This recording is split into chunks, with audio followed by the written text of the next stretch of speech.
Get ready for a blast from the past. We're diving deep into the decade of excess with the decade-defining moments of the 1980s. We're talking about the iconic red carpet looks featuring David Bryan-style shoulder pads and loud neon colors. But beneath the glam and glitter, there was a threat of nuclear destruction and a mysterious fatal virus that the government failed to address for years. You won't believe the untold stories behind this decade of decadence.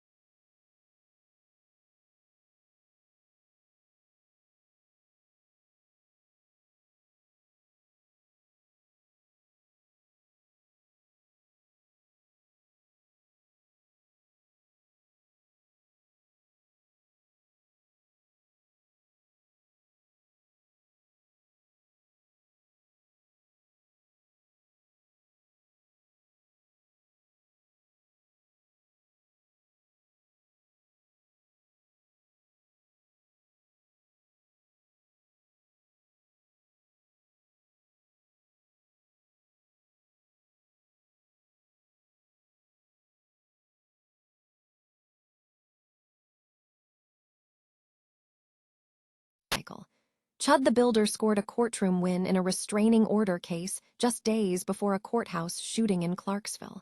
We examine the escalating legal troubles surrounding the streamer and the shocking events that led up to it. Stay with us, because this is the news you need to know. The 1980s were defined by a potent mix of flamboyant excess, technological shifts, and profound geopolitical tension. Characterized by teased hair, blockbuster cinema, hair metal, and bold neon aesthetics, the decade embraced materialism as a new cultural imperative, exemplified by the rise of the yuppie, young urban professionals embracing high-end fashion and aggressive ambition, a trend famously captured in Oliver Stone's Wall Street. This economic shift was fueled by Reaganomics, which focused on tax cuts and deregulation, leading to a boom in individual wealth. Culturally, the decade saw the rise of visual media. The launch of MTV on August 1, 1981, revolutionized music, establishing music videos as a primary medium, with artists like Michael Jackson using them to create global phenomena. The moonwalk, popularized by Jackson's performance of Billie Jean, became an iconic, gravity-defying image that permeated global dance floors. Simultaneously, the accessibility of information changed dramatically with the launch of CNN in 1980, establishing the first 24-hour news network and fundamentally altering how the public consumed news. In the realm of entertainment, nighttime soap operas thrived, highlighted by the cliffhanger surrounding J.R. Ewing in Dallas, which generated massive public engagement. The decade also grappled with serious global issues, including the burgeoning AIDS epidemic, which emerged as a deadly threat, and the ongoing Cold War tensions. Geopolitically, the era culminated in the symbolic dismantling of the Iron Curtain.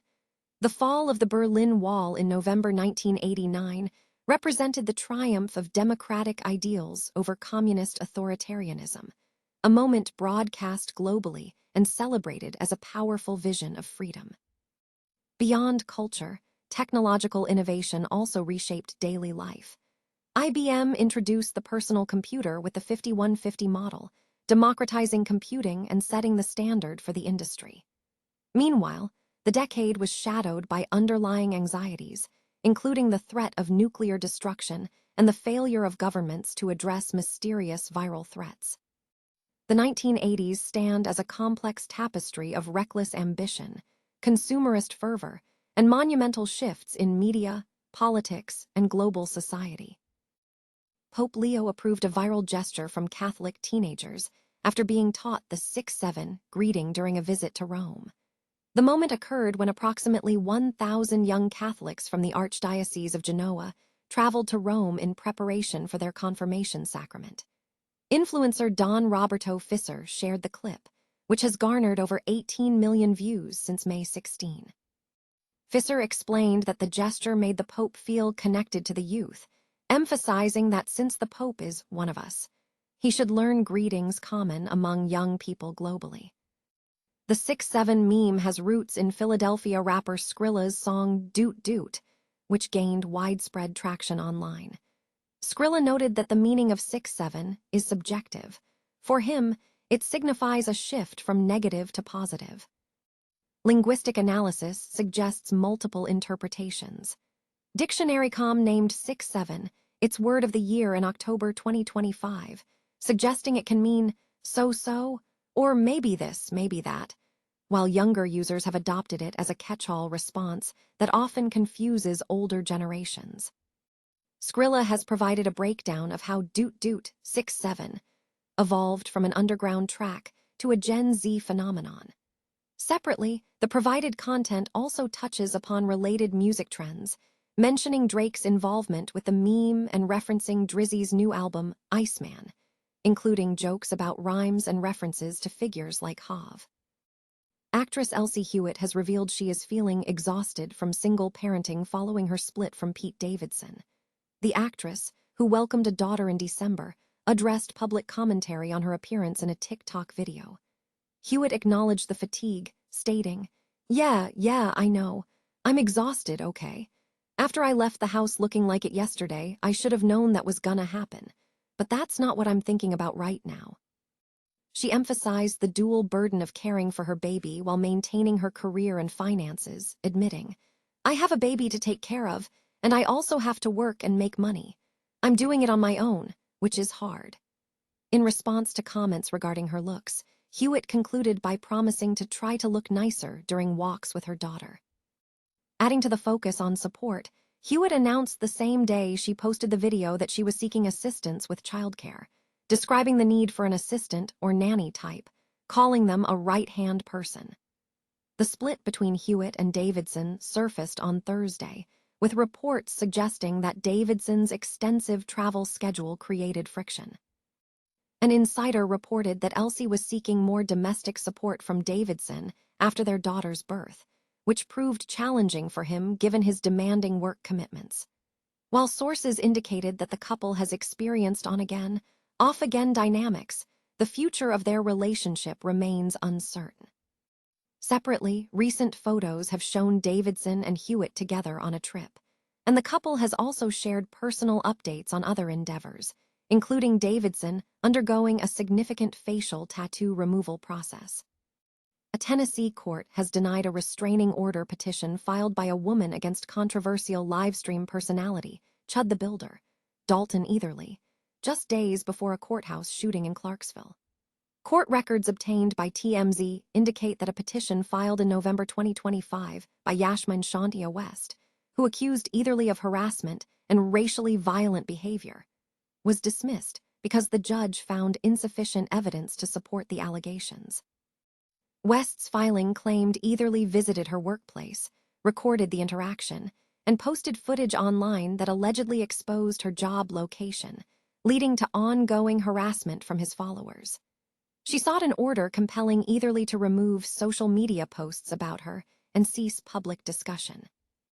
The court dismissed the case after determining that West did not qualify as a victim under the standards required for a protective order, and that the claims failed to meet the evidentiary threshold. This development comes as Etherly is already entangled in serious criminal charges following an incident outside the Montgomery County Courthouse earlier in the week. Authorities report that the streamer allegedly shot a man during an altercation on May 13, resulting in the victim being hospitalized with a gunshot wound to the stomach. Etherly sustained a gunshot wound to his arm during the confrontation and was subsequently taken into custody. In live stream footage recorded after the shooting, Etherly claimed self-defense, stating, "He hit me, started wailing on me," when speaking to emergency responders. Prosecutors have charged Etherly with attempted murder, aggravated assault, reckless endangerment with a deadly weapon, and employing a firearm during a dangerous felony. He is currently being held on a $1.25 million bond. Etherly's legal troubles have intensified rapidly. Prior to the courthouse shooting, he had already been arrested in Nashville following an incident at Bob's Steak and Chop House, where police alleged he refused to pay a bill after staff asked him to stop live streaming inside the establishment. Officers subsequently charged him with theft of services, disorderly conduct, and resisting arrest. Legal experts are analyzing the self-defense claim in the context of Tennessee's Stand Your Ground law. Separately, other legal matters involving public figures are also unfolding, including a restraining order sought by Quinton Aaron's family and a temporary restraining order filed by Ronnie Radke against Tommy Lee's wife, Brittany Ferlin, following a catfishing dispute.